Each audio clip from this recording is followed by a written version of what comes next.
Adding story to highlight on Instagram is actually very simple, and in this video I'll show you exactly how to do that. If you do find this video helpful, please do not forget to like and subscribe. Now the first thing you're gonna do is you're gonna go to your stories.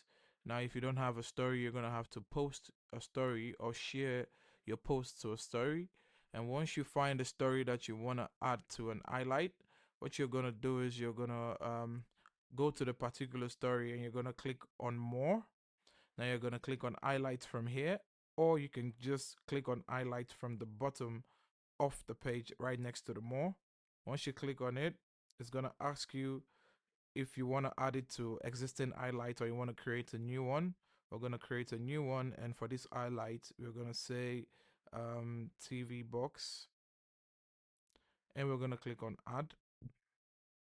Now it says it's been added to our profile. Once we click on the profile, you should see it here, TV box right next to speakers. Now that's how to add story to highlight. If you do find this video helpful, please do not forget to like and subscribe, and I'll see you in the next one.